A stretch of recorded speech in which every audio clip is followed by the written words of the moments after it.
तो सभी भाइयों एवं बहनों को नमस्कार। स्वागत है आपका आपके अपने चैनल सक्सेस जंक्शन एक कदम सफलता की ओर में। मेरा नाम है अतुल शुक्ला और हम लेकर के आ गए हैं आपके लिए मध्य प्रदेश कृषि विस्तार अधिकारी एमपीएसआई भर्ती और मध्य प्रदेश में होने वाली सभी भर्ती जैसे कि एमपी पुलिस कांस्टेबल हो गया या अन्य जो भी भर्तियां हैं उन सभी एग्जाम में सबसे महत्वपूर्ण टॉपिक है एमपीईएसबी के द्वारा यहाँ से सबसे ज़्यादा प्रश्न पूछे जाते हैं। राजभाषा आयोग, संविधान में हिंदी। देखो ये दो जगह पूछा जाता है, एक तो संविधान यानी कि पॉलिटी में आपको देखने को मिल जाएगा कॉन्स्टिट्यूशन वाले पार्ट में, दूसरा हिंदी में भी इसके प्रश्न देखने को मिलते हैं। तो जिस भी एग्जाम में कॉन्स्टिट्यूशन और हिंदी ये दोनों एक साथ में आ रहा है, मान करके चलिए कि 10 नंबर के प्रश्न वहां से आपको देखने को मिलेंगे। यानी कि कृषि विस्तार अधिकारी और एमपीएसआई भर्ती दोनों के लिए ये टॉपिक बहुत ज्यादा महत्वपूर्ण है। और जिस एग्जाम में केवल संविधान आता है, हिंदी नहीं आती, जैसे कि पुलिस कांस्टेबल हो गया, ऐसे एग्जाम में मान के चलिए कि 2 से 3 नंबर के क्वेश्चन जो है वो आपको यहां से देखने को मिल जाते हैं। तो अभी तक एमपीएसबी एपटेक ने विभिन्न एग्जाम्स में जितने भी प्रश्न पूछे हैं वो 100 एमसीक्यू, महत्वपूर्ण एमसीक्यू हम आपके लिए लेकर के आ गए विद डिटेल सॉल्यूशन। ठीक है, यहां से 10 नंबर आपके पक्के हो जाएंगे। और 10 नंबर का मतलब जानते हैं, कम से कम 1.5 लाख लोगों से आप आगे निकल जाएंगे। बहुत सारे लोग इस टॉपिक को बिल्कुल नहीं पढ़ते हैं, छोड़ करके चले जाते हैं, लेकिन हमको ऐसे टॉपिक को जरूर कवर करना है जो बाकी के लोग छोड़ करके जा रहे हैं, तभी तो आप दूसरों से आगे निकलेंगे। बाकी के लोग जो कर रहे हैं वही आप भी कर रहे हैं, तो फिर दूसरों से आगे कैसे निकलेंगे, सिलेक्शन की ओर आप कैसे बढ़ेंगे। ठीक है, तो ये टॉपिक आपके लिए महत्वपूर्ण है, तो वीडियो को लाइक करके चैनल को सब्सक्राइब कर दीजिएगा, जिससे आगे आने वाली सारी वीडियो टाइम टू टाइम आपके पास में पहुंच सके। जो मॉडल पेपर सेट हम करवा रहे हैं एग्रीकल्चर के और सीसेट के, ये भी टाइम टू टाइम आपके पास में पहुंच सके। मैथ की क्लासेस चालू कर दी हमने, 1000 टारगेट रखा, 1000 मैथ के पीवाईक्यू हम करवाने वाले हैं, जिसमें कल हमने जो है 25 पीवाईक्यू हमने एमपीएसआई मेंस एग्जाम के करवा दिए हैं, आप वो भी देख लेना। ठीक है मेरे भाई, शुरू करते हैं। चलिए आइए देखते हैं आज का पहला प्रश्न। ये रहा आपके सामने प्रश्न है, भारतीय संविधान में किस भाग में राजभाषा से संबंधित प्रावधान किए गए। बहुत ज़्यादा ही महत्वपूर्ण है ये, एमपीएसआई में अभी पूछा गया था, डिप्टी जेलर का एग्जाम हुआ था, वहां हर एक शिफ्ट में 2 शिफ्ट छोड़ करके हर तीसरी शिफ्ट में ये प्रश्न आ रहा था। ठीक है, तो एपटेक का ही फेवरेट टॉपिक है मेरे भाई। ठीक है ना, तो बताइए भारतीय संविधान के किस भाग में राजभाषा से संबंधित प्रावधान किए गए हैं। भाग 15, भाग 17, भाग 18, भाग 20 में सही आंसर आपका हो जाएगा भाग 17। भाग 17 में राजभाषा से संबंधित महत्वपूर्ण प्रावधान किए गए हैं। उसमें क्या क्या बताया गया है, आइए उसको हम यहाँ पर देख लेते हैं। देखिए, तो संविधान के भाग 17 में अनुच्छेद 343 से 351, ये सारे अनुच्छेद अभी क्लियर करेंगे कौन से अनुच्छेद में कौन सी चीजें बताई गई हैं। ठीक है, तो अनुच्छेद 343 से 351 तक में राजभाषा से संबंधित प्रावधान किए गए हैं। इस भाग को 4 अध्यायों में बांट दिया है, यानी भाग 17 है, भाग 17 को 4 अध्यायों में बांटा है। वो 4 अध्याय कौन कौन से हैं, एक तो है संघ की राजभाषा, दूसरा है क्षेत्रीय भाषाएं, तीसरा है सर्वोच्च न्यायालय और चौथा है उच्च न्यायालयों की भाषा। ठीक है ना, इन 4 पार्ट में इस पूरे भाग को बांट दिया गया है। चारों अध्याय का नाम आपको ध्यान रखना है। ठीक है, आगे बढ़ते हैं धीरे धीरे। इन चारों अध्यायों में क्या क्या पूछा गया, क्या क्या बताया गया है और इससे कौन से प्रश्न एपटेक ने पूछे हैं, उनको हम यहाँ पर कवर कर लेंगे। चलिए प्रश्न नंबर 2 ये रहा आपके सामने। प्रश्न नंबर 2 है, संविधान के अनुच्छेद 343(1) के अनुसार, यानी कि 3431 के अनुसार संघ की राजभाषा क्या होगी। कौन सी राजभाषा संघ की बताई गई है आर्टिकल 3431 में, हिंदी और अंग्रेजी, केवल अंग्रेजी, हिंदी देवनागरी या फिर 8वीं अनुसूची की सभी भाषाएं। तो बताइए आर्टिकल 343(1) में क्या बताया गया है। सही आंसर आपका ऑप्शन नंबर सी हो जाएगा, हिंदी देवनागरी लिपि में जो है ये हमारी राजभाषा होगी, ऐसा आर्टिकल 343(1) में बताया गया है। आइए डिटेल सॉल्यूशन देख लेते हैं। देखिए ये रहा डिटेल सॉल्यूशन। अनुच्छेद 343(1) स्पष्ट रूप से कहता है संघ की राजभाषा हिंदी होगी और लिपि देवनागरी होगी। ये प्रश्न भी अभी एमपी डिप्टी जेलर में पूछा गया है, जून जुलाई में एग्जाम हुआ था जो। ठीक है, इसके साथ ही संघ के शासकीय प्रयोजनों के लिए प्रयोग होने वाले अंकों का जो रूप होगा वो भारतीय अंकों का अंतर्राष्ट्रीय स्तर होगा, यानी कि अंक 1, 2, 3, 4 ऐसे वाले लिखे जाएंगे। ये हिंदी वाले नहीं लिखे जाएंगे ना, ऐसे 1 लिख देते हैं फिर ऐसे करके 2 लिख देते हैं, ये वाले नहीं लिखे जाएंगे, 1, 2, 3 वाले लिखे जाएंगे। तो ये अंकों को भी एक बार पूछ लिया था जो एपटेक ने कि भाई किस प्रकार के अंक लिखे जाते हैं। ध्यान रखना अंक 1, 2, 3 वाले ही रहेंगे और भाषा जो है वो हिंदी रहेगी, लिपि ध्यान रखना लिपि देवनागरी रहेगी। ठीक है मेरे भाई, आगे बढ़ें। चलिए आगे बढ़ते हैं। आगे बढ़ने से पहले आप लोग बता दें, आपका एग्जाम जो मध्य प्रदेश कृषि विस्तार अधिकारी की था 5 अगस्त को होने वाला था। अब ये एग्जाम पोस्टपोन्ड होकर के पहुंच गया 17 सितंबर को, यानी कि जिन लोगों ने बिल्कुल भी तैयारी नहीं की थी उनके पास में ये एक बढ़िया मौका आ गया है कि अब आप 0 लेवल से, एकदम 0 लेवल से तैयारी करके और सिलेक्शन लेवल तक पहुंच सकते हैं। कैसे, मध्य प्रदेश कृषि विस्तार अधिकारी सक्सेस जंक्शन के सुपर सिलेक्शन नोट्स को लेकर के मात्र 199 रुपए में आपको ये कंप्लीट नोट्स मिलने वाले हैं, जिसमें आपके दोनों सब्जेक्ट रहेंगे, यानी कि सीसेट रहेगा जिसमें आपका Hindi, English, math, reasoning, GK, science, computer ये सब कुछ रहेगा। इसके अलावा एग्रीकल्चर के कंप्लीट थ्योरी नोट्स और पीवाईक्यू रहेंगे। 10 की 10 यूनिट हमने आपकी इसमें कवर करवाई हैं, पूरा यूनिट वाइज हमने पीडीएफ उसमें डाल दी है। तो ये आपको PDF नोट्स ले लेने हैं और बहुत जल्दी यूनिट वाइज भी हम इसकी प्रैक्टिस करवाने वाले हैं। ठीक है ना मेरे भाई। सर ये मिलेगा कैसे? तो कोई बड़ी प्रक्रिया नहीं, कोई ऐप वगैरह इंस्टॉल नहीं करना है। ये QR कोड आपको दिखाई दे रहा है, इसका स्क्रीनशॉट खींच लीजिए। इसी पर आपको 199 का पेमेंट करना है। पेमेंट का स्क्रीनशॉट इस व्हाट्सएप नंबर 7052547003 पर सेंड कर देना है। जैसे आप स्क्रीनशॉट सेंड करेंगे, इसी नंबर से 2 प्राइवेट टेलीग्राम ग्रुप की लिंक आपको सेंड कर दी जाएगी। एक में पूरा CSET का मटेरियल रहेगा, यानी Hindi, English, math, reasoning, GK, computer science रहेगा, और दूसरे में आपका पूरा एग्रीकल्चर का थ्योरी रहेगी और PYQ रहेंगे, MCQ रहेंगे। ठीक है ना। तो ये दोनों मिलकर के आपको सिलेक्शन की ओर बड़ी आसानी से पहुंचा देंगे। समय आपके पास में है। जिसने बिल्कुल भी तैयारी नहीं की है, कंपटीशन बहुत कम है, मान के चलिए 36,000 लोगों ने फॉर्म भरा है। जरा सा समझदारी से अगर आप इसमें तैयारी कर लेते हैं तो आपके नाम के आगे अगले कुछ महीनों में मध्य प्रदेश कृषि विस्तार अधिकारी शब्द लग जाएगा। ठीक है ना मेरे भाई। तो बिना समय गवाए हुए इस नोट्स को ले लीजिए। बात करते हैं MPSI वालों के लिए। MPSI वालों के लिए कंप्लीट सुपर सिलेक्शन नोट्स जो भी आपके सिलेबस में दिया गया है मात्र 199 रुपए में उपलब्ध है। तो MPSI वाले इसी प्रक्रिया के द्वारा अपने नोट्स ले सकते हैं मात्र 199 रुपए में, और ग्रुप में ऐड हो सकते हैं 2026-27 एग्जाम के लिए। MP पुलिस कांस्टेबल के लिए अलग से ग्रुप बना दिया गया है, जिसमें MP पुलिस कांस्टेबल के लिए आपका जो रक्षक PDF ग्रुप अलग से बनाया गया है, जिसमें MP पुलिस कांस्टेबल के सारे सब्जेक्ट दिए गए हैं, और MP पुलिस कांस्टेबल के कंप्लीट नोट्स मात्र 189 रुपए में उपलब्ध है। इसी प्रक्रिया से आप MP पुलिस कांस्टेबल के ग्रुप में भी शामिल हो सकते हैं। ठीक है मेरे भाई, सारी बातें समझ में आ गई। नंबर ध्यान रखना 7052547003। चलिए अब चलते हैं प्रश्न नंबर 3 की ओर। देखिए प्रश्न नंबर 3 क्या है? संविधान लागू होने के बाद अंग्रेजी भाषा को आधिकारिक उद्देश्यों के लिए प्रारंभिक रूप से कितने वर्षों तक जारी रखने की अनुमति दी गई थी? जब हमारा संविधान लागू हो गया था तो बोला अंग्रेजी भाषा को एकदम से नहीं हटा सकते हैं, एक काम करते हैं, कुछ टाइम के लिए आधिकारिक उद्देश्यों के लिए, यानी कि सुप्रीम कोर्ट में और हाई कोर्ट में जो है इसका उपयोग होता रहेगा। कितने सालों के लिए अनुमति दी गई थी बताइए? ये रहे 4 ऑप्शन आपके सामने, 10 वर्ष, 15 वर्ष, 20 वर्ष या फिर अनिश्चित काल के लिए। सही आंसर ऑप्शन नंबर बी हो जाएगा, 15 वर्ष के लिए अनुमति दी थी। लेकिन अभी तक अंग्रेजी भाषा जो है हाई कोर्ट और सुप्रीम कोर्ट में अभी भी चल रही है। जो आदेश आते हैं वो इंग्लिश भाषा में ही आते हैं। ठीक है ना। बहुत जल्दी इसमें परिवर्तन किया जा रहा है और बोला जा रहा है भाई इंग्लिश में जो नॉर्मल लोग होते हैं, गांव के लोग होते हैं, वो नहीं पढ़ पाते हैं कि क्या लिखा हुआ है। फिर वकील साहब कुछ भी पढ़ करके उनको समझा करके चले जाते हैं। वकील साहब को खुद नहीं आती इंग्लिश, ठीक है ना, तो कुछ भी बताकर चले जाते हैं। फिर उससे जो है बाद में वो किसी तरह का एक्शन ले लेता है और बाद में उसका जो है उल्टा निर्णय पड़ जाता है। इसलिए अब सारी जो सिस्टम होगा वो हिंदी भाषा में किया जाएगा। ठीक है भाई। चलिए इसके बारे में देखते हैं। आर्टिकल 343(2) के अनुसार, कौन से आर्टिकल में है ये? आर्टिकल 343(2) में बोला गया, ठीक है, यह प्रावधान किया गया कि संविधान लागू होने की तिथि यानी 26 जनवरी 1950 से 15 वर्षों तक यानी 1965 तक अंग्रेजी का उपयोग उन सभी आधिकारिक उद्देश्यों के लिए होता रहेगा जिसके लिए इसका उपयोग पहले किया जाता रहा है। फिर धीरे धीरे करके इसको ऐसे 15-15 साल बढ़ा करके अभी तक इसका उपयोग होता रहता है। ठीक है। चलिए प्रश्न नंबर 4, राजभाषा आयोग के गठन का प्रावधान भारतीय संविधान के किस अनुच्छेद में किया गया है? अब आपसे सीधे सीधे राजभाषा आयोग के बारे में पूछा गया है, तो राजभाषा आयोग का गठन कौन से आर्टिकल में किया गया है? ये रहे 4 आर्टिकल आपके सामने। प्रश्न का सही आंसर हो जाएगा ऑप्शन नंबर बी, अनुच्छेद 344 में जो है राजभाषा आयोग के बारे में बताया गया है। चलिए यहाँ पर देख लेते हैं। अनुच्छेद 344(1) के अनुसार, कौन से में? आर्टिकल 3441 में। ठीक है। राष्ट्रपति संविधान के प्रारंभ से 5 वर्ष की समाप्ति पर और उसके बाद 10 वर्ष की समाप्ति पर एक राजभाषा आयोग का गठन करेंगे जो हिंदी के प्रगामी प्रयोग यानी कि प्रोग्रेसिव यूज के बारे में सिफारिशें देता रहेगा। स्पेशली हिंदी के लिए ये राजभाषा आयोग गठन किया जाएगा। ठीक है। चलिए आगे बढ़ते हैं। प्रश्न नंबर 5 ये रहा आपके सामने, कह रहे हैं बहुत ज़्यादा महत्वपूर्ण है, ये बहुत पूछा जाता है, बहुत ही ज़्यादा पूछा जाता है। प्रथम राजभाषा आयोग का गठन किसकी अध्यक्षता में किया गया था? जीबी पंत, बीजी खरे, डॉक्टर राजेंद्र प्रसाद या फिर काका कालेकर? प्रश्न का सही आंसर ऑप्शन नंबर बी हो जाएगा, बीजी खेर की अध्यक्षता में, बीजी खरे भी कह देते हैं, बीजी खेर की अध्यक्षता में 1956 में जो है कहते हैं। इसकी स्थापना तो 55 में की गई थी, रिपोर्ट इसने 1956 में दी थी। तो राष्ट्रपति द्वारा 7 जून 1955 को बाल गंगाधर खेर यानी कि बीजी खेर की अध्यक्षता में प्रथम राजभाषा आयोग का गठन किया गया था। इस आयोग ने 1956 में अपनी रिपोर्ट प्रस्तुत की थी। यहाँ से 2 तरह के प्रश्न आते हैं। पहला, गठन कब किया था? तो 7 जून 1955 को। रिपोर्ट कब दी थी? 1956 में। अध्यक्ष कौन था? बीजी खेर अध्यक्ष थे। तो एक ही प्रश्न से 3 प्रश्न यहाँ पर पूछे जाते हैं। तो ये वाला जो टॉपिक है बहुत ज़्यादा आपके लिए महत्वपूर्ण है। ठीक है। और दूसरों से आगे निकलना है तो इस तरह के टॉपिक को कवर करना ही पड़ेगा। अगला प्रश्न है, संसदीय राजभाषा समिति में कुल कितने सदस्य होते हैं? बताइए। जो राजभाषा समिति संसद में बनाई जाती है उसमें कितने सदस्य होते हैं? 20, 25, 30 या फिर 35? प्रश्न का सही आंसर ऑप्शन नंबर सी, 30 सदस्य जो है आपको राजभाषा जो संसदीय राजभाषा समिति है उसमें देखने को मिल जाएंगे। डिटेल सॉल्यूशन यहाँ पर देखिए।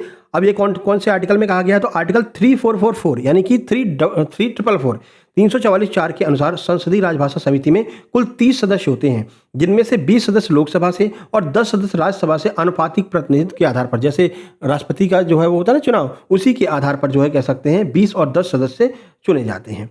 प्रश्न नंबर 7 देखिए, प्रश्न नंबर 7 है संसदीय राजभाषा समिति के अध्यक्ष सामान्यतः कौन होते हैं? बताइए, ये जो समिति बनाई जाती है संसद में राजभाषा के लिए, कौन इसके अध्यक्ष होंगे? राष्ट्रपति होंगे, प्रधानमंत्री, गृह मंत्री या फिर लोकसभा अध्यक्ष? प्रश्न का सही आंसर ऑप्शन नंबर सी, केंद्रीय गृह मंत्री जो होते हैं, यानी वर्तमान में हमारे केंद्रीय गृह मंत्री कौन है? चलो ये इसी बात पर कमेंट कर दो, वर्तमान में केंद्रीय गृह मंत्री भारत के कौन है, जल्दी से बता दीजिएगा। ठीक है, चलो, तो संसदीय राजभाषा समिति का चुनाव होने के बाद संसद अपने में से एक सदस्य चुनते हैं। परंपरा अनुसार केंद्रीय गृह मंत्री को ही इस समिति का अध्यक्ष चुना जाता है। ठीक है, तो केंद्रीय गृह मंत्री इस समिति के अध्यक्ष रहेंगे। प्रश्न नंबर 8 देखिए, कह रहे हैं संविधान का कौन सा अनुच्छेद राज्यों को अपनी आधिकारिक भाषा चुनने का अधिकार देता है कि राज्य अपनी आधिकारिक भाषा चुन सकते हैं? 345, 345, 346, 47 या फिर 48, कौन सा आर्टिकल राज्यों को यह अधिकार देता है? प्रश्न सही आंसर ऑप्शन नंबर ए हो जाएगा।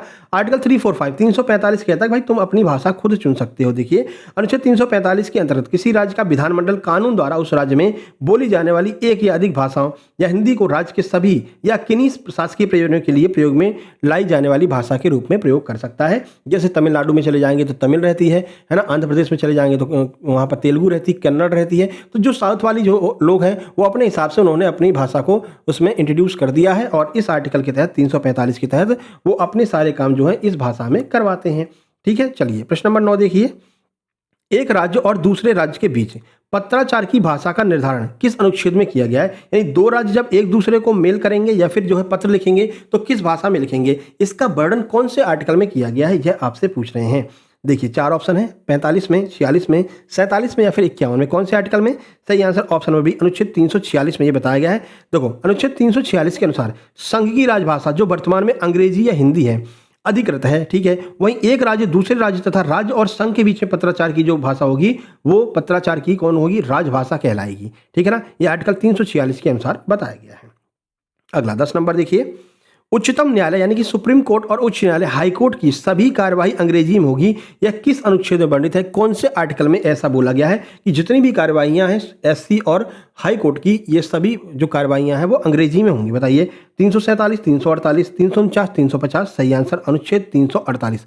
आर्टिकल 348 में ये बात कही गई है। 348 एक यह प्रावधान करता है कि जब तक संसद कानून द्वारा अन्यथा व्यवस्था ना करे, मतलब कानून द्वारा बनाकर कोई नई व्यवस्था ना कर देती, जैसे कभी प्रयास किया जा रहा है कि हिंदी कर दिया जाए, तब तक सर्वोच्च न्यायालय और उच्च न्यायालय की सभी कार्यवाहियां अंग्रेजी भाषा में होती रहेंगी, ऐसा अनुच्छेद 348 में कहा गया है मेरे भाई। ठीक है, चलिए 11 नंबर देखिए, भाषाई अल्पसंख्यकों के लिए विशेष अधिकारी यानी special officer of linguistic minorities की नियुक्ति का प्रावधान कौन से आर्टिकल में किया गया है? अल्पसंख्यकों के लिए एक विशेष अधिकारी बनाया जाएगा। 350 में, 350 ए में, 350 बी में या फिर 351 में? प्रश्न का सही आंसर ऑप्शन नंबर सी हो जाएगा। आर्टिकल 350 बी में कहा गया है भाषाई अल्पसंख्यकों के लिए एक विशेष अधिकारी की नियुक्ति की जाएगी। यहाँ पर आप देख सकते हैं, तो संविधान के 7वें संशोधन अधिनियम 1956 के द्वारा आर्टिकल 350 बी को जोड़ दिया गया था। इसके तहत भाषाई अल्पसंख्यकों के लिए एक विशेष अधिकारी होगा जिसकी नियुक्ति भारत के राष्ट्रपति के द्वारा की जाएगी। आगे बढ़े, देखिए 12, हिंदी भाषा के विकास के लिए विशेष निर्देश संविधान के किस अनुच्छेद में दिए गए हैं? भाई हिंदी भाषा का विकास किया जाएगा और इसके लिए विशेष प्रकार के निर्देश दिए गए, यानी directive of development of the Hindi language. इसके लिए कुछ जो है डायरेक्टिव दिए गए, कौन से आर्टिकल में? 48 में, 49 में, 50 में या फिर 51 में? तो हिंदी के लिए पूरी तरह से समर्पित आर्टिकल 351 है। ठीक है ना, जब आपको कुछ भी नहीं समझ में आ रहा हो, हिंदी के बारे में पूछा गया हो, तुक्का ही लगाना पड़ रहा हो, तो आप 351 पे लगा सकते हैं। लेकिन अगर पता हो, थोड़ा सा भी आइडिया हो तो मत लगाना मेरे भाई, है ना। नहीं किया तो शुक्ला सर ने कह दिया था तुक्का लगाया था, तुक्का लगाए माइनस मार्किंग में निपट गए, ऐसा मत करना। ठीक है ना, जब आपका मन करे तभी लगाना। अनुच्छेद 351 के तहत संघ का यह कर्तव्य है कि वह हिंदी भाषा का प्रसार बढ़ाएगी, ठीक है, उसका विकास करे, ताकि भारत की सामाजिक संस्कृति जो है कि सभी तत्वों की अभिव्यक्ति का वह माध्यम बन सके। अगला देखिए प्रश्न नंबर 13, राजभाषा अधिनियम 1963 को संसद के द्वारा किस वर्ष पारित किया गया था? कब जो है इस एक्ट 1963 को पारित किया था भारतीय संसद ने? 61 में, 63 में, 65 में या फिर 67 में? सही आंसर ऑप्शन नंबर 1963 में ही जो है इसको प्रस्तुत किया गया था। तो राजभाषा एक्ट 1963 में पारित हुआ। इसका मुख्य उद्देश्य 1965 के बाद भी अंग्रेजी भाषा तथा हिंदी के साथ साथ आधिकारिक उद्देश्यों के लिए इसको प्रयोग में जारी करना था हिंदी को। इसके लिए 1963 में ये एक्ट लाया गया था। 14 नंबर देखिए, राजभाषा एक्ट 1963 में कुल कितनी धाराएं हैं? ये धाराएं भी पूछ लेते हैं कि भाई 1963 में एक्ट बना था, कितनी धाराएं बनाई गई थी? 7, 9, 11, 14। सही आंसर ऑप्शन नंबर बी, 9 धाराएं जो है 1963 वाले उसमें आपको देखने को मिल जाएंगी राजभाषा एक्ट में। राजभाषा एक्ट 1963 में 1967 में संशोधित किया गया है। इसमें कुल 9 धाराएं हैं, ठीक है, जो संघ के राजकीय प्रयोजनों, संघ के कामकाज, केंद्र राज्य पत्राचार में भाषाओं के प्रयोग से संबंधित है। इनको नियंत्रित करने का ये काम करती है। चलिए और डीपली चलते हैं। राजभाषा एक्ट 1963 की कौन सी धारा यह सुनिश्चित करती है कि 14 विशिष्ट दस्तावेजों के लिए हिंदी और अंग्रेजी दोनों भाषाओं का प्रयोग अनिवार्य है? यानी कि जो विशिष्ट दस्तावेज हमारे द्वारा बनाए गए हैं उसको हिंदी और अंग्रेजी दोनों भाषाओं में यूज कर सकते हैं। कौन सा ऐसी धारा कहती है? धारा 3.1, धारा 3.3, धारा 4, धारा 5। प्रश्न का सही आंसर ऑप्शन नंबर बी, धारा 3.3 में यह बताया गया है। पूरा सॉल्यूशन यहाँ पर दिया गया है, आप आराम से देख सकते हैं। चलिए 16 नंबर देखें। राजभाषा अधिनियम 1963 की धारा 4 के अनुसार राजभाषा पर संसदीय समिति का गठन कब किया जाएगा? बताइए, तो कब किया गया था? यानी कि जो संसदीय समिति बनाई गई थी राजभाषा पर, इसका गठन कब किया गया था 1963 की धारा 4 के अनुसार? 65 में, 67 में, 76 में या 75 में? सही आंसर हो जाएगा ऑप्शन नंबर बी, 1976 में जो है राजभाषा एक्ट के लिए हमने एक संसदीय समिति का गठन किया था। सॉल्यूशन आप यहाँ पर देख लीजिए। तो यद्यपि यह अधिनियम जो है 1963 में बना था, लेकिन धारा 4 के प्रावधानों के तहत संसदीय राजभाषा समिति का गठन 1976 में किया गया और इस समिति का कार्य संघ के राजकीय प्रयोजनों के लिए हिंदी के प्रयोग में हुई प्रगति की समीक्षा करना था। अगला देखिए 17 नंबर। 17 नंबर है, राजभाषा नियम किस वर्ष बनाए गए थे? ऑफिशियल लैंग्वेज रूल जो है वो कब बनाए गए थे? 63 में, 68 में, 76 में या 87 में? प्रश्न का सही आंसर आपका ऑप्शन नंबर सी हो जाएगा, 1976 में बनाए गए थे। देखिए, राजभाषा अधिनियम 1963 की धारा 8 द्वारा प्राप्त शक्तियों का प्रयोग करते हुए केंद्र सरकार ने राजभाषा यानी कि संघ के शासकीय प्रयोजनों के लिए नियम 1976 में बनाए थे। सॉल्यूशन पूरा यहाँ पर दिया गया है। 18 नंबर देखिए, कह रहे हैं राजभाषा नियम 1976 भारत के किस राज्य पर लागू नहीं होते हैं? कौन सा ऐसा राज्य है जहां पर 1976 के जो एक्ट के द्वारा नियम बनाए गए थे वो लागू नहीं होते हैं? केरल में, नागालैंड में, तमिलनाडु में या फिर पश्चिम बंगाल में? सही आंसर आपका ऑप्शन नंबर सी, तमिलनाडु यहाँ पर हो जाएगा। राजभाषा नियम 1976 के नियम 1-2 में स्पष्ट रूप से उल्लेखित है कि ये नियम तमिलनाडु राज्य को छोड़ करके संपूर्ण भारत पर लागू होंगे। यह भाषा नीति और क्षेत्रीय संबंध संवेदनशीलता के कारण यहाँ पर बताया गया। तो तमिलनाडु में नहीं लागू होते, ये बात आपको ध्यान रखना है, प्रश्न पूछा जाएगा। 19 नंबर देखिए, 19 नंबर है, राजभाषा नियम 1976 के अंतर्गत पूरे देश को कितने रीजन में, कितने क्षेत्रों में जो है बांटा गया है? बताइए, कितने क्षेत्रों में, कितने रीजन में हमने राजभाषा के अनुसार पूरे देश को बांट दिया? ये रहे 4 ऑप्शन। सही आंसर आपका ऑप्शन नंबर बी हो जाएगा, 3 में बांटा। कौन कौन से? का, खा और गा, ए, बी और सी, ठीक है, इन तीनों में हमने जो है बांटा है। सॉल्यूशन यहाँ पर दिया गया है, आराम से आप लोग इसको देख सकते हैं। 1976 के नियमों के अनुसार जो है इसको बांटा गया है।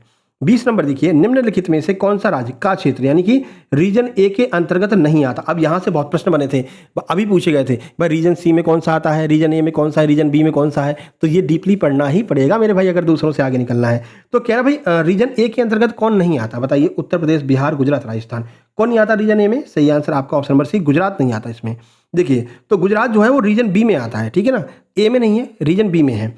ए क्षेत्र में मुख्य रूप से हिंदी भाषी राज्य आते हैं, जैसे कि यूपी हो गया, एमपी, बिहार, राजस्थान, हरियाणा, हिमाचल, उत्तराखंड, झारखंड और आपका छत्तीसगढ़, दिल्ली, अंडमान निकोबार। ये जो हिंदी भाषी क्षेत्र हैं वो किस में आते हैं? वो रीजन ए में आते हैं, ठीक है ना। और गुजरात किस में है? गुजरात रीजन बी में है, ये आपको ध्यान रखना है। चलिए 21 नंबर देखिए, अब सब राज्यों को देख लेंगे ना, कौन कौन जो है कौन से पार्ट में आता है। यहाँ से प्रश्न अभी पूछे गए थे एप्टेक में।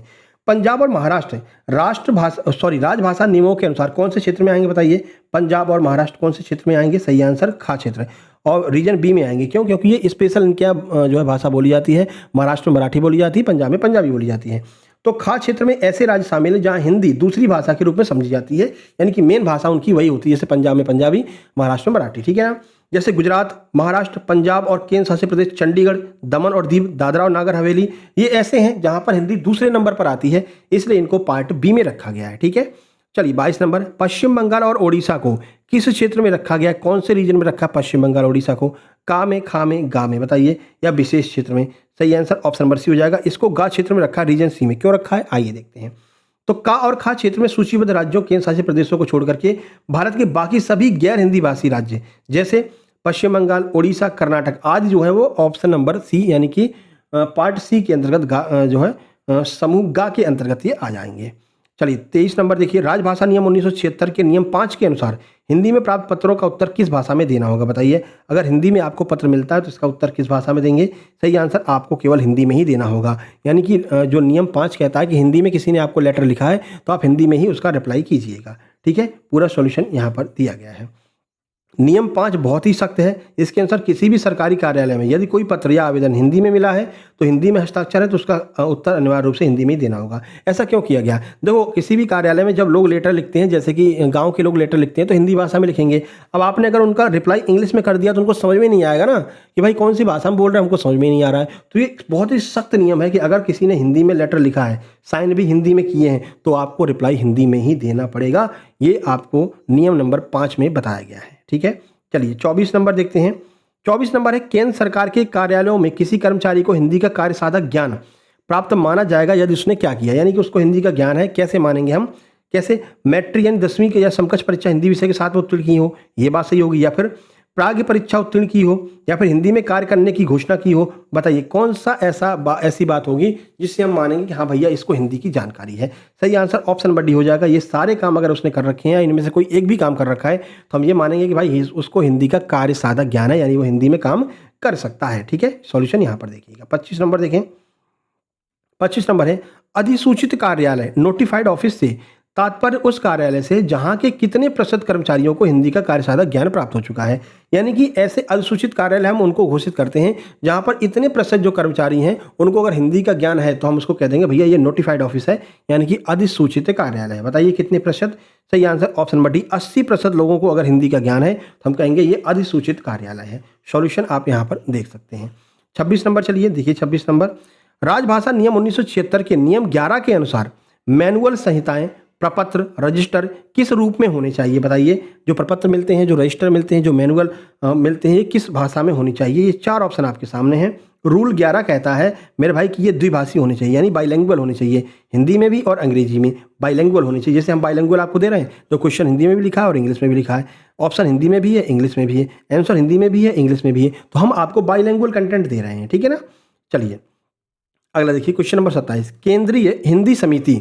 केंद्रीय हिंदी समिति के अध्यक्ष कौन होते हैं मेरे भाई? ये रहे 4 ऑप्शन। कौन होंगे अध्यक्ष? राष्ट्रपति, गृह मंत्री, प्रधानमंत्री या शिक्षा मंत्री? कौन होंगे अध्यक्ष? सही आंसर ऑप्शन सी, भारत के प्रधानमंत्री। केंद्रीय हिंदी समिति राजभाषा के संबंध में नीतियां बनाने वाली ये सर्वोच्च संस्था, और इसके अध्यक्ष कौन होंगे? स्वयं पीएम इसके अध्यक्ष होते हैं। 28 नंबर देखिए, गृह मंत्रालय के अंतर्गत राजभाषा विभाग की स्थापना किस वर्ष की गई थी? बताइए। तो राजभाषा विभाग की स्थापना कब की थी हमने? 63 में, 65 में, 71 में या 75 में? प्रश्न का सही आंसर ऑप्शन नंबर डी, 1975 में हमने राजभाषा जो है आपका विभाग की स्थापना की थी। सॉल्यूशन आप यहाँ पर देख सकते हैं। ठीक है, आगे बढ़े। 29 नंबर देखिए। 29 नंबर क्या कह रहा है? 14 सितंबर को हिंदी दिवस के रूप में क्यों मनाया जाता है? क्या रीजन है कि हम 14 सितंबर को हिंदी दिवस के रूप में मनाते हैं? ये भी प्रश्न अभी रिसेंट में एप्टेक के द्वारा पूछा गया है डिप्टी जेलर के एग्जाम में। बताइए, इस दिन पहला राजभाषा आयोग बना था, 1949 में संविधान सभा ने हिंदी को अपनाया था, या फिर इस दिन प्रथम विश्व हिंदी सम्मेलन हुआ था, या फिर यह मुंशी प्रेमचंद का जन्मदिन है? सही आंसर ऑप्शन बी हो जाएगा। 1949 में 14 सितंबर 1949 को संविधान सभा ने हिंदी को राजभाषा के रूप में अपनाया था, इसलिए 14 सितंबर को हम हिंदी दिवस मनाते हैं। ठीक है, सॉल्यूशन यहाँ पर देख लीजिएगा। 30 नंबर देखिए, विश्व हिंदी दिवस यानी वर्ल्ड हिंदी डे प्रतिवर्ष किस तिथि को मनाया जाता है? बताइए, ये भी पूछा गया है अभी एप्टेक के द्वारा ही। तो भैया 14 को, 10 को, या फिर 21 फरवरी, 26 जनवरी कब मनाते हैं? सही आंसर हो जाएगा ऑप्शन नंबर बी। विश्व की बात करेंगे तो 10 जनवरी को मनाते हैं, भारत की बात करेंगे 14 सितंबर को मनाते हैं। ठीक है, दोनों में डिफरेंस है, ध्यान रखना है आपको। सॉल्यूशन यहाँ पर देखिए, 10 जनवरी 1975 को नागपुर में प्रथम विश्व हिंदी सम्मेलन का उद्घाटन हुआ था, इसलिए विश्व स्तर पर हम 10 जनवरी को मनाते हैं।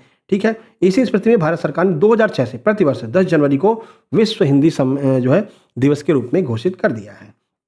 आगे बढ़ते हैं। 31 नंबर देखते हैं, प्रथम विश्व हिंदी सम्मेलन 1975 में कहाँ पर आयोजित किया गया था? मोस्ट इंपोर्टेंट है, पहली बार कहाँ पर आयोजित किया गया था? ये नई दिल्ली में, वाराणसी में, नागपुर में, भोपाल में। तो अभी आपको ऊपर ही बता कर आ रहे हैं, नागपुर में जो है पहली बार ये आयोजन हुआ था, इसीलिए तो हम विश्व हिंदी दिवस मनाने लगे हैं। 10 से 12 जनवरी 1975 तक ये नागपुर महाराष्ट्र में आयोजित किया गया था। इस उद्घाटन तत्कालीन प्रधानमंत्री इंदिरा गांधी ने किया था, और मॉरिशस के प्रधानमंत्री सर शिव सागर राम गुलाम मुख्य अतिथि थे इसके, ये भी आपको ध्यान रखना है। 32 नंबर देखिए, 12वां विश्व हिंदी सम्मेलन 2023 में किस देश में आयोजित किया गया है? 2023 में लेटेस्ट आयोजित किया है। कहाँ पर किया भैया? मॉरिशस में, दक्षिण अफ्रीका में, सूरीनाम में, या फिर फिजी में? सही answer option number D, Fiji में आयोजित किया गया लेटेस्ट वाला। तो 12वां विश्व हिंदी सम्मेलन 15 से 17 फरवरी 2023 तक फिजी के नाडी शहर में आयोजित किया गया था। इसका मुख्य विषय हिंदी पारंपरिक ज्ञान से कृत्रिम बुद्धिमत्ता तक, यानी कि इसमें भी आर्टिफिशियल इंटेलिजेंस आ गया हिंदी में भी, है ना। तो ये आर्टिफिशियल इंटेलिजेंस वाला शब्द याद रखना, पूछा जाएगा आपसे। जो ये इसका क्या था, थीम रखी गई थी। आगे बढ़िए। राजभाषा नियम 1976 के अनुसार गा क्षेत्र के किसी कार्यालय को किस भाषा में पत्र भेजना चाहिए। यानी कि जो सी क्षेत्र वाला कोई कार्यालय है वो अगर ए क्षेत्र वाले किसी कार्यालय को पत्र भेजता है तो कौन सी भाषा में भेजेगा बताइए। अपनी में भेजेगा कि ए क्षेत्र वाली में भेजेगा। देखिए, केवल हिंदी में, हिंदी अंग्रेजी दोनों में, हिंदी अंग्रेजी या अंग्रेजी में, या फिर केवल हिंदी में, किस में भेजेगा भैया।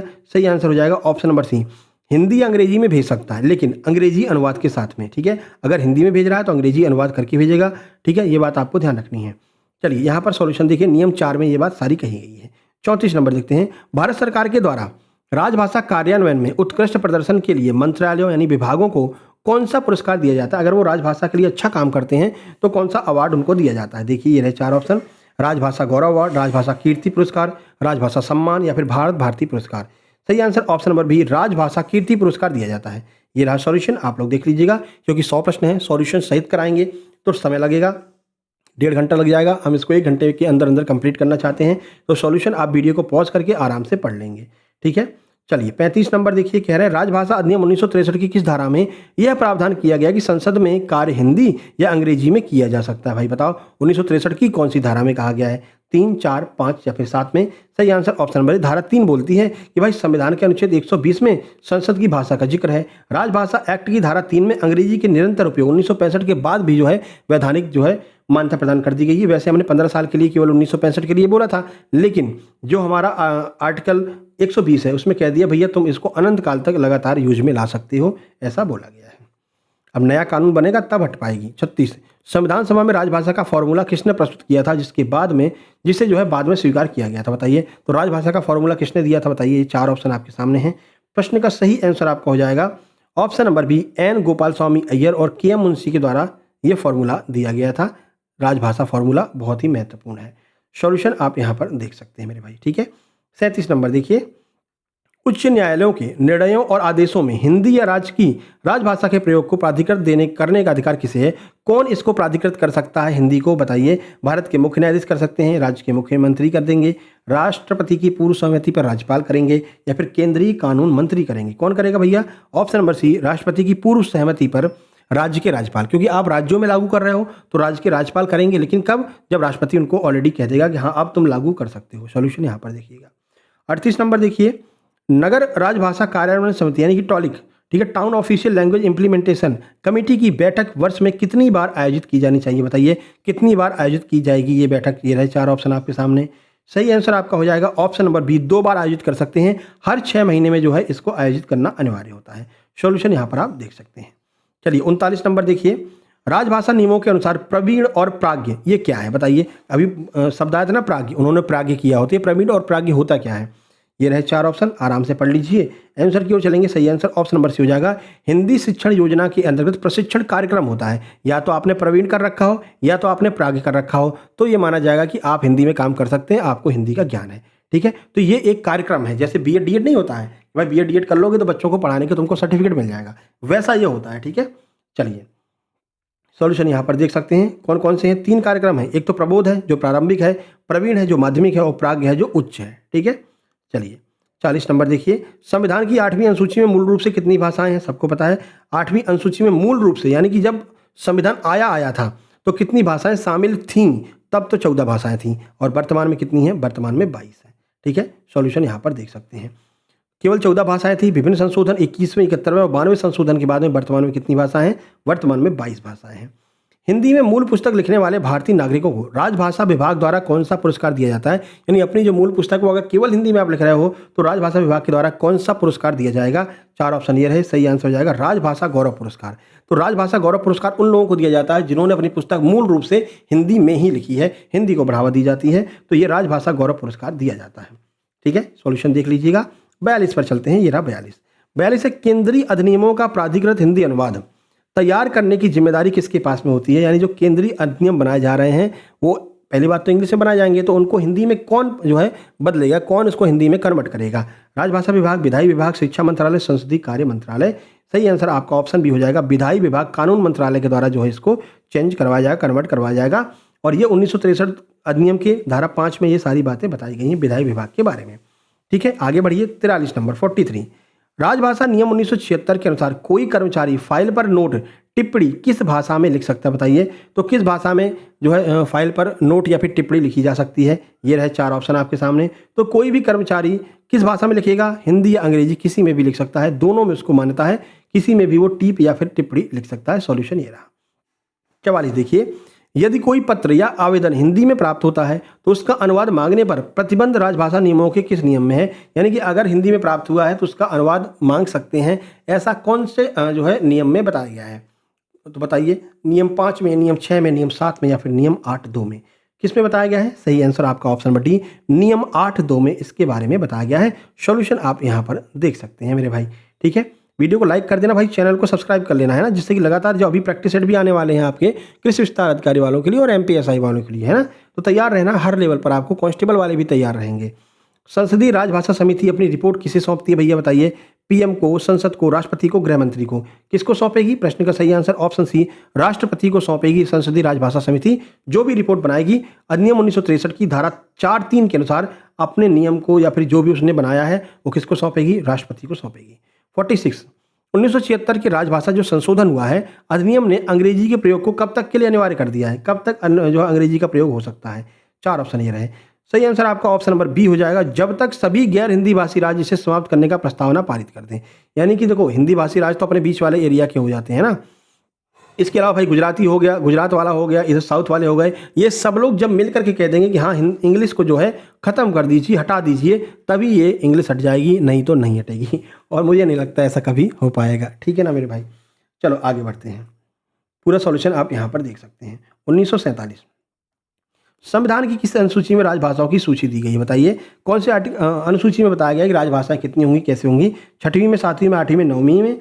सही आंसर आपका ऑप्शन नंबर सी हो जाएगा, 8वीं अनुसूची में 22 भाषाओं के बारे में बताया गया है, इनको मान्यता दी गई है, जिन्हें अनुच्छेद 344(1), 351 के तहत संदर्भित किया गया है, इनके द्वारा इनको जोड़ा गया है।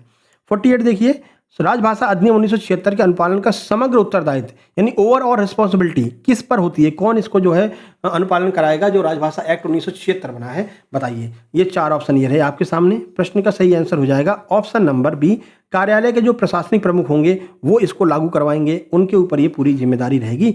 सॉल्यूशन आप यहाँ पर देख सकते हैं, नियम 12 में ये बातें बताई गई हैं। 49 देखिए, राजभाषा नीति के अनुसार कंप्यूटर पर हिंदी में काम करने के लिए किस फॉन्ट या इनकोडिंग का उपयोग भारत सरकार के द्वारा अनिवार्य और अनुशंसित किया गया है? कौन सी इनकोडिंग का या फिर फॉन्ट का आप यूज कर सकते हैं? ये 4 ऑप्शन आपके सामने हैं। तो भाई भारत सरकार ने कहा कि आप यूनिकोड का यूज करेंगे। किसका? यूनिकोड का। दोनों के लिए होता है। भारत सरकार के राजभाषा विभाग ने सभी कार्यालयों में द्विभाषी रूप से सुचारू काम करने और डाटा के आदान प्रदान को आसान बनाने के लिए यूनिकोड आधारित जो फॉन्ट है उसका उपयोग अनिवार्य कर दिया है। अगला देखिए, अपनी हाफ सेंचुरी हो जाएगी। 11वां विश्व हिंदी सम्मेलन बहुत बार पूछा गया, 1-2 बार नहीं, बहुत बार पूछा गया है। ठीक है, 11वां विश्व हिंदी सम्मेलन कहाँ पर आयोजित किया गया था? बताइए, ये रहे 4 ऑप्शन आपके सामने। प्रश्न का सही आंसर हो जाएगा ये पोर्ट लुइस में, पोर्ट लुइस मॉरिशस में आयोजित किया गया था। देखिए, तो 11वां विश्व हिंदी सम्मेलन अगस्त 2018 में मॉरिशस की राजधानी पोर्ट लुई में आयोजित किया गया था। मॉरिशस एक ऐसा देश है जहाँ विश्व हिंदी सचिवालय भी स्थित है, इसलिए ये आपके लिए अति महत्वपूर्ण हो जाएगा। चलो आगे बढ़ते हैं, 51 नंबर देखते हैं। 51 नंबर क्या कह रहा है? देखिए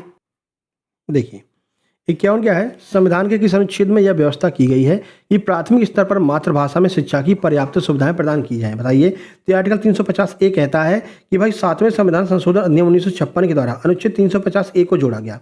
इसके तहत प्रत्येक राज्य और स्थानीय प्राधिकारी यह प्रयास करेगा कि भाषाई अल्पसंख्यक समूहों के बच्चों को शिक्षा के प्राथमिक स्तर पर मातृभाषा में शिक्षा दी जाए। ठीक है, उनकी जो मातृभाषा है उसमें उनको शिक्षा उपलब्ध कराई जाए, क्योंकि जो छोटे छोटे बच्चे होते हैं वो उसी मातृभाषा में ही शिक्षा को ग्रहण कर पाएंगे। आगे चल करके कक्षा 5 के बाद में आप उनकी भाषा चेंज भी कर सकते हैं, लेकिन प्रारंभिक जो शिक्षा है उनकी मातृभाषा में दी जाएगी। किस संविधान संशोधन अधिनियम द्वारा 8वीं अनुसूची में सिंधी भाषा को जोड़ा गया था? बताइए, सिंधी को कब जोड़ा गया था? ये 4 ऑप्शन आपके सामने हैं। प्रश्न का सही आंसर हो जाएगा सिंधी को ऑप्शन ए, 21वां संविधान संशोधन 1967 के द्वारा सिंधी को जोड़ दिया था। ठीक है, आगे बढ़िए। देखिए 15वीं भाषा के रूप में शामिल किया। पहले 14 थी, एक जुड़ गई 15वीं हो गई। 71वें संविधान संशोधन एक्ट 1992 के द्वारा 8वीं अनुसूची में कौन सी 3 भाषाएं जोड़ी गई? ठीक है, अब हमने 71वां संविधान संशोधन किया और 3 भाषाओं को इसमें जोड़ा। वो कौन सी 3 भाषाएं थी बताइए? संशोधन 1992 में किया गया था। तो बा से 92, बा से बोडो, डोगरी, संथाली, यानी सॉरी कोंकणी, मणिपुरी और नेपाली। ठीक है ना, आपका ऑप्शन बी हो जाएगा, कोंकणी, मणिपुरी और नेपाली। इनको जोड़ा गया था 92 संशोधन के द्वारा। ठीक है ना, कौन सा? कोंकणी, मणिपुरी और नेपाली को। यहाँ पर देख सकते हैं, देखिए 71वें संविधान संशोधन की बात कर रहे हैं, वो तो 92 था। 92वें संविधान संशोधन में बोडो डोगरी को शामिल किया गया था। 71 की बात कर रहे हैं, तो 71 संविधान संशोधन एक्ट 1992 के तहत कोंकणी, मणिपुरी और नेपाली को 8वीं अनुसूची में जोड़ा गया। KMN ध्यान रखना, जिससे कुल भाषाओं की संख्या अब 18 हो गई। पहले 15 थी, 14 थी, 14 के बाद एक जोड़ा। ठीक है, उसके बाद ये 3 जोड़ दिया, अब 18 हो गई है। ठीक है ना, अब आगे बढ़ते हैं। देखिए फिर ये आ जाएगा आपका 92, 92वां संविधान संशोधन। तो बा से 92 और बा से बोडो, डोगरी, संथाली। ठीक है ना, ऐसे याद रखना है। तो 92वें संविधान संशोधन एक्ट 2003 के द्वारा 8वीं अनुसूची में 4 भाषाएं जोड़ी गई थी। वो कौन कौन सी भाषाएं थी वो आपको बताना है। ये रहे 4 ऑप्शन, इनको देख लो। सही आंसर आपका हो जाएगा option number A, Bodo, Dogri, Maithili, Santhali. इनको 92वें संविधान संशोधन के द्वारा संविधान में जोड़ा गया। तो अब 18/4/22 पूरी भाषाएं हो गई अपनी कंप्लीट। ठीक है, तो अब वर्तमान में कितनी भाषा है? 22 भाषाएं हैं। 55 नंबर देखिए, राजभाषा नियम 1976 के अनुसार का क्षेत्र में स्थित केंद्रीय सरकारी कार्यालयों के बीच आपसी पत्राचार की भाषा कौन सी होनी चाहिए? यानी कि जो हिंदी भाषी क्षेत्र में है उनके बीच में जो पत्राचार की भाषा होगी कौन सी लैंग्वेज में होगी? ये रहे 4 ऑप्शन। सही आंसर हो जाएगा मुख्य रूप से हिंदी में होगी। ठीक है ना, क्यों? क्योंकि ये हिंदी भाषी राज्य हैं जिनको पार्ट ए में रखा गया है, समूह का में रखा गया है। ठीक है, तो हिंदी भाषा वाले राज्य हैं तो हिंदी भाषा में ही होना चाहिए। 1976 के जो आर्टिकल वो नियम 1976 वाला है, उसके नियम नंबर 4(1) में बताया गया है। देखिए, राजभाषा नियम 1976 के अनुसार हिंदी में प्रवीणता की परिभाषा किस अधिनियम में दी गई है? किस नियम में दी गई कि हिंदी में प्रवीणता कैसे हो जाएगी?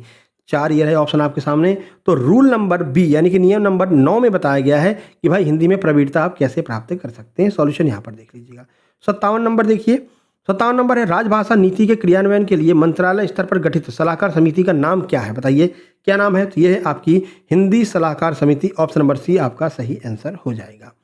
ठीक है, 58 नंबर देखिए, हिंदी सलाहकार समिति की बैठकें वर्ष में कम से कम कितनी बार आयोजित की जानी चाहिए? यानी इतनी बार तो जरूर आयोजित होंगी। सही आंसर हो जाएगा वर्ष में 2 बार जो है हिंदी सलाहकार समिति की बैठकें जरूर आयोजित की जाएंगी। सॉल्यूशन यहाँ पर देख लीजिए। 59 नंबर देखिए, केंद्रीय हिंदी निदेशालय की स्थापना किस वर्ष हुई थी? ये 4 ऑप्शन है। कब की गई केंद्रीय हिंदी निदेशालय की स्थापना? सही आंसर ऑप्शन नंबर ए, 1 मार्च 1960 को जो है इसकी स्थापना की गई थी। ठीक है, आगे बढ़ते हैं। देखिए 60 नंबर, वैज्ञानिक तथा तकनीकी शब्दावली का प्रयोग, ठीक है, की स्थापना कब की गई? तो ये CSTT की स्थापना कब की गई है? यानी वैज्ञानिक एवं तकनीकी शब्दावली आयोग की स्थापना कब की गई है? Commission for scientific and technical terminology, CSTT की स्थापना कब की गई थी? 4 ऑप्शन ये रहे। सही आंसर आपका ऑप्शन बी, 1961 में की गई थी इसकी स्थापना। ठीक है, कब? 1 अक्टूबर 1961 को अनुच्छेद 344(4) की सिफारिशों को मानते हुए CSTT की स्थापना कर दी थी। 61 नंबर देखिए, केंद्रीय अनुवाद ब्यूरो यानी कि सेंट्रल ट्रांसलेशन ब्यूरो की स्थापना कब की गई है? ये रहे 4 ऑप्शन आपके सामने। तो ट्रांसलेशन ब्यूरो की स्थापना हमने कब की? 1971 में की है, 1 मार्च 1971। 62 नंबर देखिए, अब ये क्वेश्चन आपने कभी पढ़े भी नहीं होंगे लेकिन ये एग्जाम में पूछे जाते हैं, फिर हवाइयाँ उड़ जाती हैं कि ये कहाँ से पूछ लिया, फिर छोड़ के आते हैं तुक्का मार के आते हो, है ना। लेकिन अब आप अटेम्प्ट करके आओगे, एक भी ऐसा क्वेश्चन नहीं छूटेगा आपका राजभाषा से, हिंदी राजभाषा आयोग से। ठीक है, विश्व हिंदी सचिवालय का मुख्यालय कहाँ पर स्थित है? बताइए कहाँ पर है विश्व हिंदी सचिवालय का मुख्यालय? सही answer option number B, Port Louis में है, जहाँ पर अभी 18वां विश्व हिंदी सम्मेलन हुआ था। ठीक है, 11वां विश्व हिंदी सम्मेलन हुआ था। चलिए, इसका उद्घाटन 2018 में हुआ था।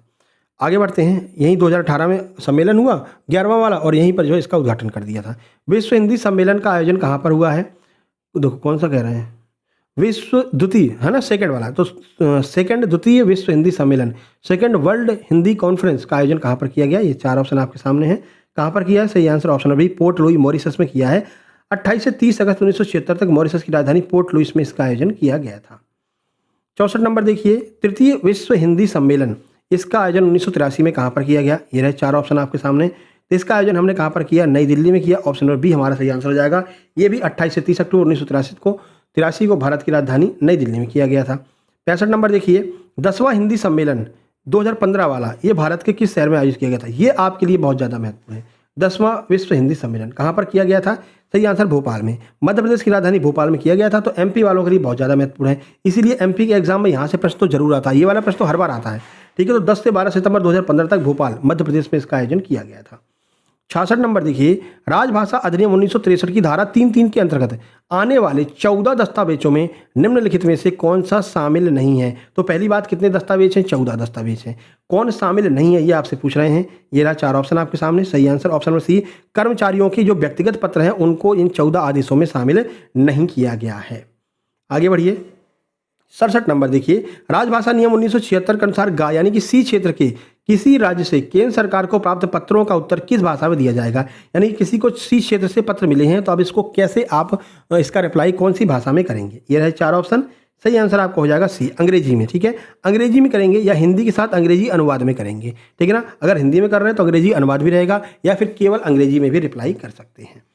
आगे बढ़ते हैं, 68 नंबर देखिए, 68 नंबर है, राजभाषा कार्यान्वयन समिति यानी कि OLIC की बैठक प्रत्येक कार्यालय में कितनी समयावधि पर आयोजित की जाएगी। तो बताइए OLIC की बैठक कब आयोजित की जाएगी।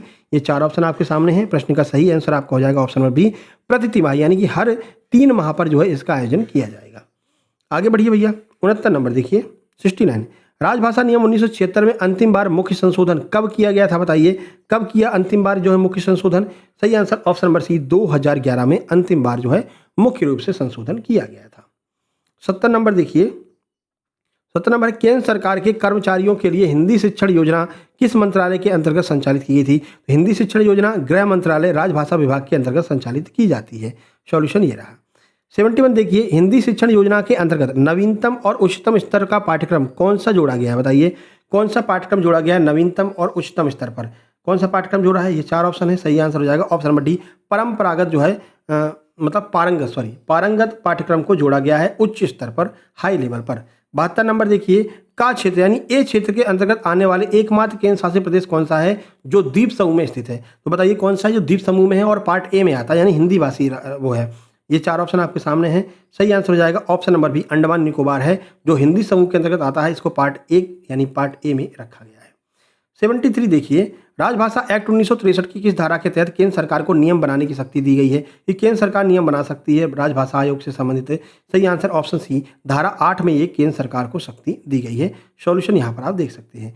74 नंबर देखिए, यदि कोई व्यक्ति संसद का सदस्य है तो वह किस अनुच्छेद के तहत अपनी मातृभाषा में सदन को संबोधित कर सकता है। ठीक है, आप देखते हैं कई लोग जो है उड़िया में दे रहे हैं भाषण, और उसमें संसद में कोई लोग हिंदी में दे रहे हैं, कोई भोजपुरी में ही दे रहे हैं, है ना, कोई भोजपुरी में अपना जो है वो ले रहे हैं, जो प्रतिज्ञा होती है वो ले रहे हैं। बताइए कौन सा आर्टिकल ऐसा कहता है इनको कि ऐसा आप कर सकते हो। आर्टिकल 120(1) कहता है कि अपनी भाषा में जो है आप शपथ वगैरह ले सकते हो। 75 देखिए, राज्य के विधानमंडल में प्रयोग में लाई जाने वाली भाषा को उल्लेख संविधान के कौन से आर्टिकल में किया गया है। तो विधानमंडल में हम भाषा का प्रयोग कर सकते हैं अपने मन से, वो अनुच्छेद 210 में बताया गया है।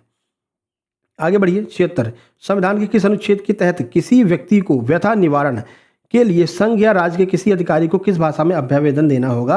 यानी उसकी अगर कोई प्रॉब्लम है तो किस भाषा में वो देगा सदन के अधिकारियों को। ये कौन से आर्टिकल में बताया गया है। तो ये आपको अनुच्छेद 350 में बताया गया कि वो कौन से भाषा में अपना अभ्यावेदन लिख सकता है सदन के कर्मचारियों को। 77 देखिए, भारत के संविधान की 8वीं अनुसूची में शास्त्रीय भाषा यानी कि क्लासिकल लैंग्वेज का दर्जा पाने वाली पहली भाषा कौन सी थी जिसे शासकीय भाषा का दर्जा दिया गया था। बताइए, शास्त्रीय भाषा का दर्जा दिया गया था। सही आंसर ऑप्शन बी, तमिल को जो है शास्त्रीय भाषा का पहली बार दर्जा दिया गया था। 2004 में तमिल भाषा को सबसे पहले शास्त्रीय भाषा घोषित किया गया। संस्कृत को ये दर्जा 2005 में मिला है, ये भी आपको ध्यान रखना, सबसे पहले तमिल को मिला था। 78 देखिए, राजभाषा नीति के अनुसार का क्षेत्र यानी ए क्षेत्र यानी ए माने हिंदी भाषी क्षेत्र के केंद्रीय कर्मचारी कार्यालय में कोड, मैनुअल और अन्य प्रशासनिक साहित्य का हिंदी अनुवाद किस अनुपात में होना चाहिए। कितने अनुपात में हिंदी अनुवाद होगा। ये रहे 4 ऑप्शन। सही आंसर आपको हो जाएगा ऑप्शन नंबर सी, 100% बाइलिंगुअल होना चाहिए, ऐसा जो है बताया गया है। ठीक है, आगे बढ़ते हैं। क्योंकि हिंदी भाषी क्षेत्र है ना तो हिंदी को महत्वता देंगे। अगला, लीला LILA learn Indian language through artificial intelligence, ये क्या है। बताइए ये क्या है। 4 ऑप्शन ये रहे आपके सामने। ये करंट अफेयर का है। सही आंसर ऑप्शन नंबर बी, एक स्व शिक्षण सॉफ्टवेयर ऐप है, एक सेल्फ लर्निंग सॉफ्टवेयर ऐप है। जिनको हिंदी नहीं आती है वो इसके द्वारा खुद से हिंदी सीख सकते हैं। 80 नंबर देखिए, कह रहे हैं राजभाषा कार्यान्वयन समिति OLIC के अध्यक्ष कौन हो जाएंगे। तो राजभाषा कार्यान्वयन समिति के अध्यक्ष होंगे कार्यालय प्रमुख, जो हेड ऑफ द ऑफिस होंगे वो इसके अध्यक्ष हो जाएंगे। 81 नंबर देखिए, केंद्र सरकार के किस पुरस्कार योजना का नाम बदल करके राजभाषा कीर्ति पुरस्कार योजना कर दिया गया है। कौन सी योजना पहले चल रही थी। ये 4 ऑप्शन। सही आंसर हो जाएगा इंदिरा गांधी राजभाषा पुरस्कार जो है इसका नाम बदल करके कीर्ति राजभाषा अवार्ड कर दिया गया है। 2014-15 में नाम चेंज किया गया था। राजभाषा गौरव पुरस्कार मुख्य रूप से किस श्रेणी के लिए प्रदान किया जाता है, बताइए किस श्रेणी में प्रदान करते हैं राजभाषा गौरव? सही आंसर ऑप्शन नंबर बी, ज्ञान विज्ञान एवं मौलिक पुस्तक लेखन में जो है राजभाषा अवार्ड दिया जाता है, गौरव सम्मान। 83 नंबर देखिए, 83 नंबर है राजभाषा नियम 1976 के नियम 10(4) के तहत किसी कार्यालय को अधिसूचित करने की अधिसूचना कहाँ पर प्रकाशित की जाएगी? ये रहे 4 ऑप्शन। कठिन क्वेश्चन आपके एग्जाम में आते हैं मेरे भाई, इस तरह के क्वेश्चन आएंगे, अगर आपकी आंखों के सामने से निकल गए हैं तो आप इसको अटेम्प्ट जरूर करेंगे और सही करके आएंगे। तो भारत के राजपत्र में ये जो है घोषणा जारी की जाएगी। अधिसूचना हमेशा भारत के राजपत्र में जारी की जाती है, राजभाषा से संबंधित कोई भी अगर आएगा, ठीक है। अगला 84, छठा विश्व हिंदी सम्मेलन 6th वर्ल्ड हिंदी कॉन्फ्रेंस 1999 में कहाँ पर आयोजित हुआ था? ये 4 ऑप्शन आपके सामने हैं। सही answer option number A, London UK में आयोजित किया गया था पहली बार। छठा जो विश्व हिंदी सम्मेलन 14 से 18 सितंबर 1999 में लंदन के यूके में। 8वां विश्व हिंदी सम्मेलन 2007 में किस शहर में किया गया? तो ये कहाँ किया गया? न्यूयॉर्क में किया गया था 2007 में, 8वां वाला, ठीक है। ये सारे आपको याद होने चाहिए, पूछ लेते हैं, है ना। तो 8वां विश्व हिंदी सम्मेलन 13 से 15 जुलाई 2007 तक संयुक्त राष्ट्र मुख्यालय न्यूयॉर्क अमेरिका में किया गया था। 86 देखिए, केंद्रीय सरकार के किसी कार्यालय में प्रयुक्त होने वाली रबर की मोहरें ये किस रूप में होनी चाहिए? ये रहे 4 ऑप्शन। सही आंसर हो जाएगा द्विभाषी होनी चाहिए, ठीक है ना। हिंदी, ऊपर हिंदी होनी चाहिए और नीचे अंग्रेजी होनी चाहिए, द्विभाषी आप इसको ले सकते हैं, जो भी स्टाम्प लगाए जाते हैं रबर वाले। 87 देखिए, संविधान का कौन सा अनुच्छेद यह कहता है कि जब तक संसद विधि द्वारा उपबंध न करे तब तक संसद के सभी अधिनियमों विधेयकों का प्राधिकृत पाठ अंग्रेजी में होगा? कौन सा आर्टिकल ऐसा कहता है कि इंग्लिश में ही तब तक चलता रहेगा जब तक संसद खुद नहीं घोषित कर देती है? ऑप्शन नंबर बी, अनुच्छेद 348(1) यह बात कहता है। सॉल्यूशन देख सकते हैं। 88 देखिए, राजभाषा एक्ट 1963 की कौन सी धारा राज्य विधानमंडलों द्वारा पारित अधिनियमों के हिंदी अनुवाद से संबंधित है? कौन सी ऐसी धारा है जो हिंदी अनुवाद से संबंधित है अधिनियम 1963 की? सही आंसर ऑप्शन नंबर सी, धारा 6। धारा 6 इससे संबंधित है, ठीक है। अगला देखिए 89 नंबर है केंद्रीय सेवाओं की भर्ती परीक्षाओं में हिंदी माध्यम का विकल्प उपलब्ध कराने की सिफारिश सबसे पहले कौन सी समिति आयोग ने की थी? पहले केवल इंग्लिश में पेपर आता था, हिंदी में नहीं आता था, ठीक है ना। चाहे यूपीएससी दो, चाहे यूपीपीसी दो, चाहे एमपी का दो, कोई भी दो।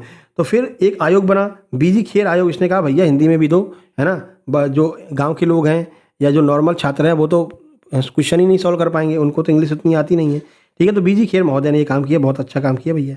90 नंबर देखिए, राजभाषा नियम 1976 के तहत का क्षेत्र यानी ए क्षेत्र से गा क्षेत्र यानी सी क्षेत्र को भेजे जाने वाले पत्राचार के संबंध में कौन सा कथन सत्य है? बताइए कौन सा कथन सत्य हो जाएगा?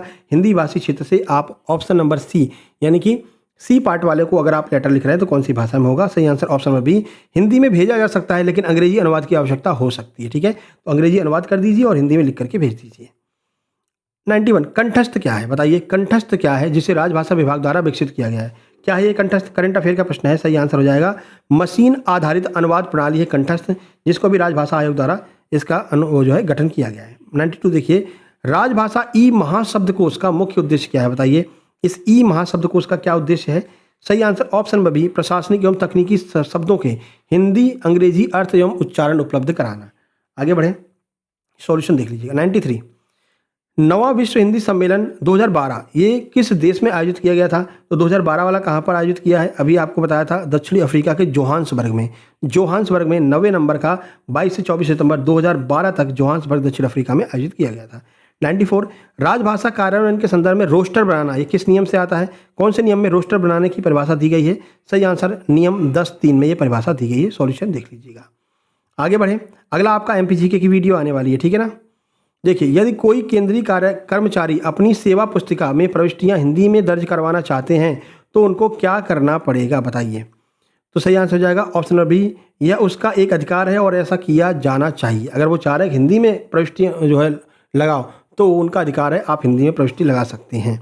96, राजभाषा विभाग प्रतिवर्ष वार्षिक कार्यक्रम किस उद्देश्य से जारी कर सकता है? बताइए वार्षिक कार्यक्रम किस उद्देश्य से जारी करेगा? ये 4 ऑप्शन है, सही आंसर भी हो जाएगा संघ के शासकीय प्रयोजनों के लिए हिंदी के प्रयोगों के लक्ष्य तय करने के लिए जो है ये ला सकते हैं। राजभाषा प्रत्येक वर्ष जो है सभी मंत्रालयों, विभागों, बैठकों में PSU के लिए वार्षिक कार्यक्रम जारी कर सकता है। 97 देखिए, राजभाषा एक्ट 1976 के अनुसार सी क्षेत्र के किसी कार्यालय में हिंदी में नोटिंग लिखने का प्रतिशत लक्ष्य वार्षिक कार्यक्रम कितना निर्धारित किया गया? यानी कि जो सी पार्ट है वहाँ पर हिंदी में आप लिख सकते हैं नोटिस वगैरह, तो ये 30% निर्धारित किया गया कि 30% जो है आप प्रतिवर्ष लिखिए, धीरे धीरे इसको बढ़ाया जाएगा। और ये भी देख लो भाई, का क्षेत्र में तो 100 मान लीजिए, का क्षेत्र में तो 75% है, खा क्षेत्र में 50% है और गा क्षेत्र में कितना है? 30% है। ध्यान रखना तीनों का, है ना। 98 राजभाषा एक्ट 1963 की कौन सी धारा यह स्पष्ट करती है कि यह अधिनियम जम्मू और कश्मीर राज्य पर लागू नहीं होगा 2019 के पुनर्गठन तक? 2019 के बाद में लागू हो गया था, लेकिन पहले कौन सी धारा कहती थी? तो ये धारा कहती थी धारा 1 कि जम्मू कश्मीर पर नहीं होगा, बाकी सब जगह होगा। अब जम्मू कश्मीर पर भी होता है। 99 केंद्रीय अनुवाद ब्यूरो सेंट्रल ट्रांसलेशन ब्यूरो का द्वारा अनुवादकों को कितने माह तक नियमित अनुवाद प्रशिक्षण दिया जाना चाहिए? ये 4 ऑप्शन आपके सामने हैं। सही आंसर हो जाएगा 3 महीने तक उनको जो है प्रशिक्षण दिया जाएगा, तब उनको ट्रांसलेशन करना आ पाएगा। 100 नंबर देखिए, संसदीय राजभाषा समिति की कुल कितनी उप समितियां बनाई गई हैं? तो टोटल 3 उप समितियां बनाई गई हैं। इस तरह से पूरा सॉल्यूशन आप लोग देख लीजिए। इस तरह से 100 के 100 प्रश्न आपके कंप्लीट हो गए, इससे बाहर एक भी प्रश्न नहीं जाएगा। अब देख सकते हैं जिन लोगों ने नोट्स लिया उनका क्या कहना है। तो ये एमपी पुलिस कांस्टेबल के नोट्स इन्होंने लिए थे, जागृति शर्मा जी ने। आपको ग्रुप भी दिख रहा होगा, ग्रुप में शामिल हैं, और इसी का जो फ़ायदा इनको मिला है कि अब आप देख रहे होंगे कि इनकी फ़ोटो वर्दी में लगी हुई है, यानी कि इनका फाइनल सिलेक्शन हो गया। इन्होंने क्या क्या देख लीजिए, सर एसआई के नोट्स लेने हैं, मेरा इस बार एमपी पुलिस कांस्टेबल में हो गया, अब एसआई के नोट्स चाहिए। फिर इन्होंने 199 रुपये पे करके एसआई के नोट्स लिए। बहन की वर्दी पर बहुत जल्दी 2 स्टार भी लग जाएंगे। उसके बाद ये कृषि विस्तार अधिकारी के नोट्स इन्होंने लिए हैं। देखिए इन नोट्स को पढ़ने के बाद इनका क्या कहना है, क्या गजब के नोट्स बनाए सर, ग्रेट, मजा आ गया। ये सेकंड रैंक वैभवी मिश्रा जी हैं, इनका सेकंड रैंक अभी एमपी एसआई सूबेदार में आया है। इन्होंने भी हमारे सुपर सिलेक्शन नोट्स से तैयारी की थी, यहाँ पर इन्होंने इस बारे में बताया भी है। ठीक है, तो इसी तरह से आपका भी सिलेक्शन होगा, बस मेहनत करते जाइए। समय आपको मिल गया कृषि विस्तार अधिकारी वालों के लिए, एकदम जीरो लेवल से तैयारी कर दीजिए। इसीलिए हर टॉपिक को हम कवर कराने का प्रयास कर रहे हैं। मैथ भी चालू कर दिया है, रीजनिंग की भी वीडियो बहुत जल्दी आने वाली है। ठीक है ना, तो वीडियो को लाइक करके चैनल को सब्सक्राइब कर देना। मिलते हैं नेक्स्ट वीडियो में। ये नंबर है, इस नंबर पर आपको व्हाट्सअप करके नोट्स प्राप्त कर लेने हैं। मिलते हैं नेक्स्ट वीडियो में, तब तक के लिए नमस्कार, धन्यवाद।